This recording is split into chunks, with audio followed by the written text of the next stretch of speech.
Welcome back. In this video we will learn about the implementation of inheritance, how we can implement inheritance in Java.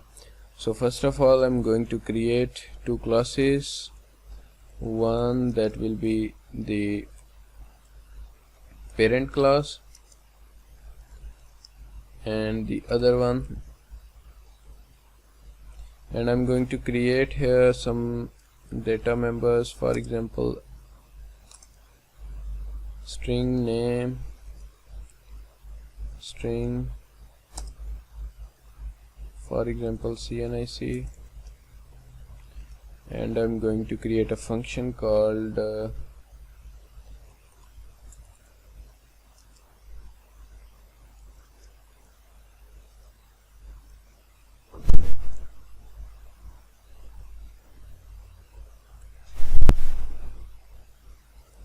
is working. So in this function I'm going to write a statement called system.out.println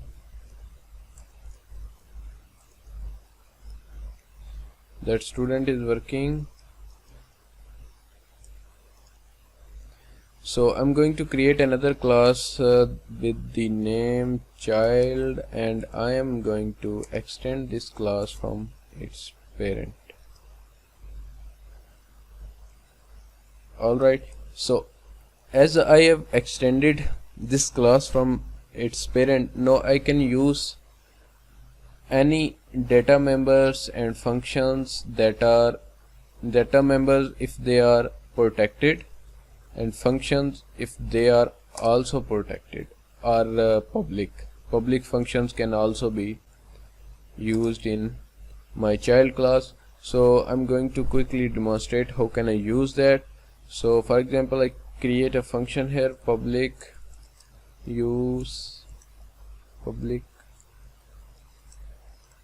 void use variables.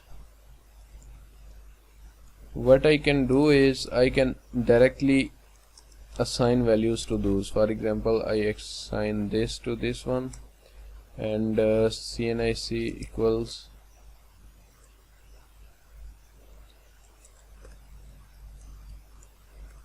like this, for example, and then I can also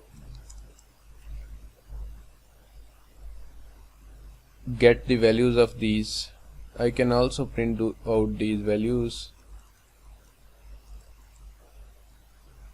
For example, I can print out name, I can print out CNIC inside my child, and these are, as you know, are defined in the parent. I can do that here. So now if I run this project, I haven't called this function, so let me create an object of the child and call this function child is equal to new child,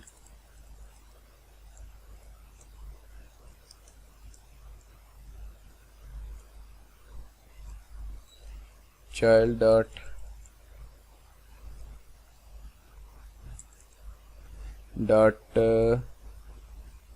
use variables. So I'm going to execute this code. Let's see what happens. As you can see, it is saying that this is an error, cannot find the child class. Oh sorry, I named it incorrectly. The class name should be in caps, the first letter of the class name.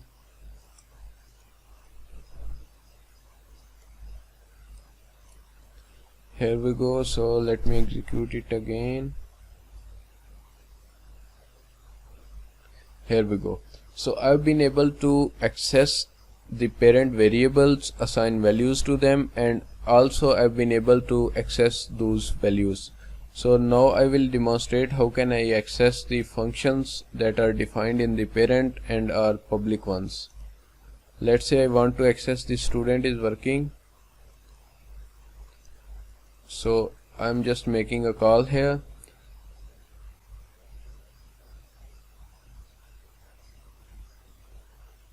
and as you can see that it has printed out that student is working. That means I can use any data members that are defined in the parent and are protected. Also I can use the functions that are defined in the parent and are public or protected. So now I will show you guys what if these variables were private, what happens to them if they were private. Let's say I make it private and then does the same job. What happens?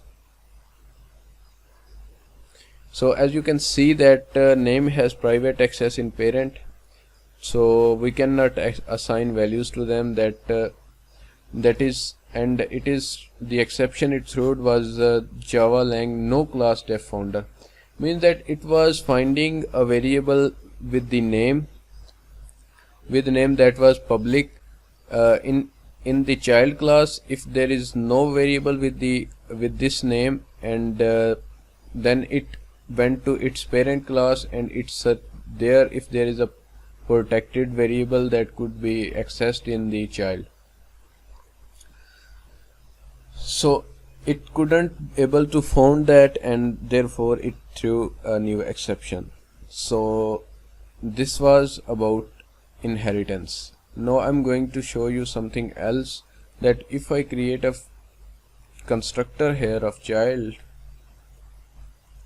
and I'm going to print here system.out.println child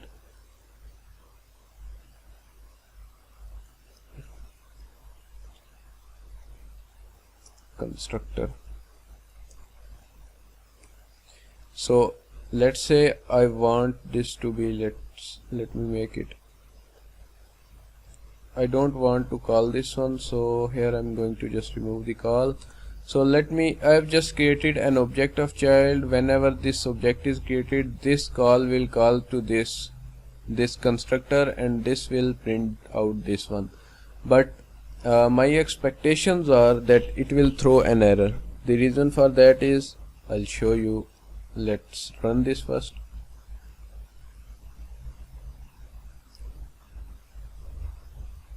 Let me change this first one and get rid of these errors.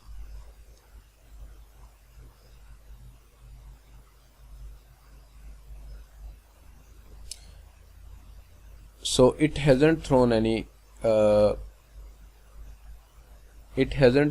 exception. Let me check that why it hasn't thrown. Let me create an other constructor for this. Let me create a constructor here for parent.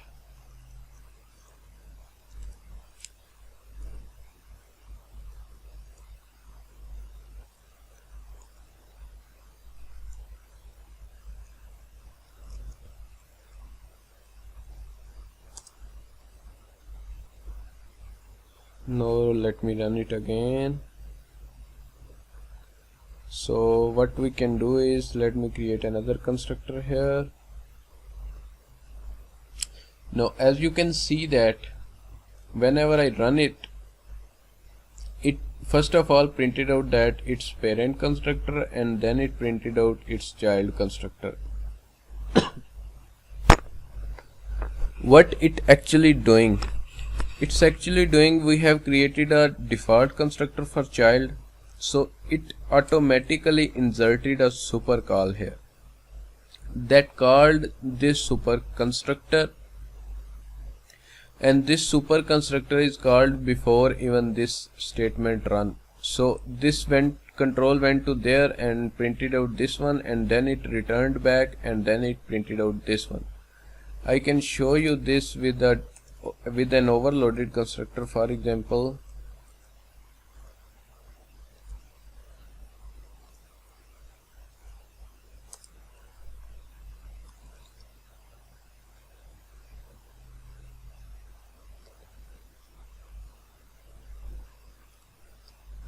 So I've created an overloaded constructor, so let me do this again. Now it should throw the exception. The reason for that is we haven't made a call to its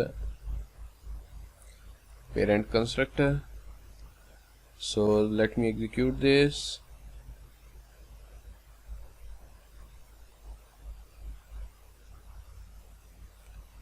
it's taking a bit of time. I guess it has run and it hasn't thrown any exception again. So let me insert a super call here. Let me change this to a value, for example string val, and I haven't called that. No, you can see that it has thrown an exception. The reason for that is constructor parent class cannot be applied to the given child types. This means that there is no constructor. There is a constructor in the superclass that expects a value from the child class, but I've created a child constructor, but I haven't called the super one with those parameters. So what can I do is I can call it like that.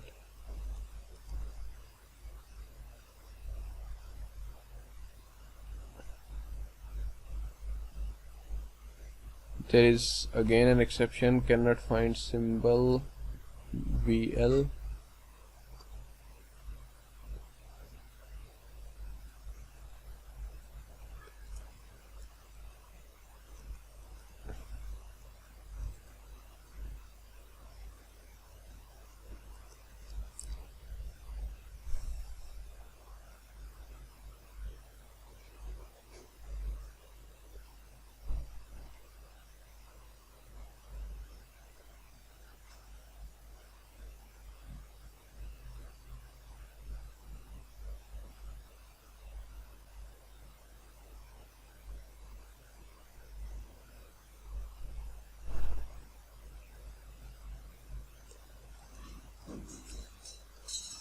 Yes,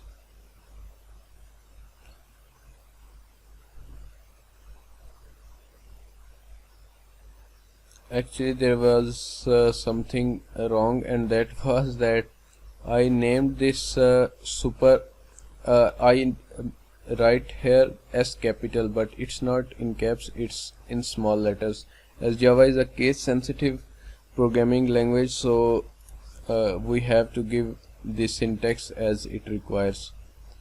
So now it is asking that constructor parent in class cannot be applied to the given types. Reason for that is we have created an overloaded constructor, but we have removed its default constructor. Whenever we create a overloaded constructor, we have to have the default constructor. It's the requirement.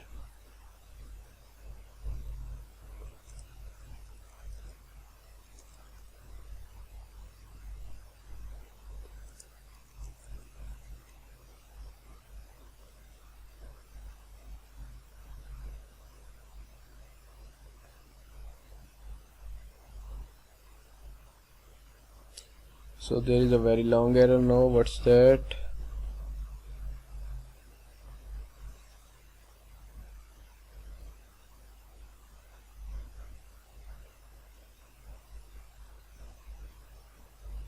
At line number 16 it is expecting an error, and that's in this constructor here.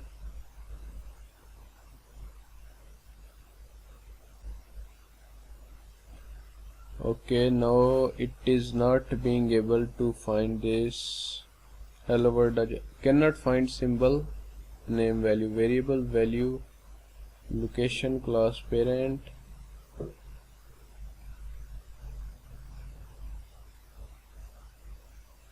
It's actually VL here, and I'm assigning value.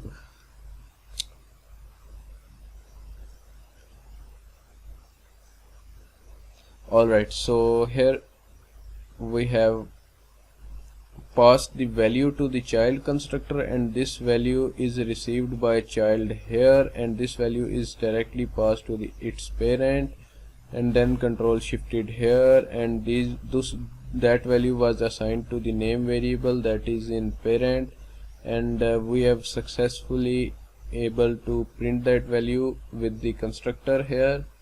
That was printed out, and the control then returned back to the child one, and in the child it printed out this is a child constructor. So this was all about inheritance. So now the Java concepts are almost over. There is one only concept remaining, and that's a static keyword. So that's it for this video. See you in the next section, where we'll again learn the Android development.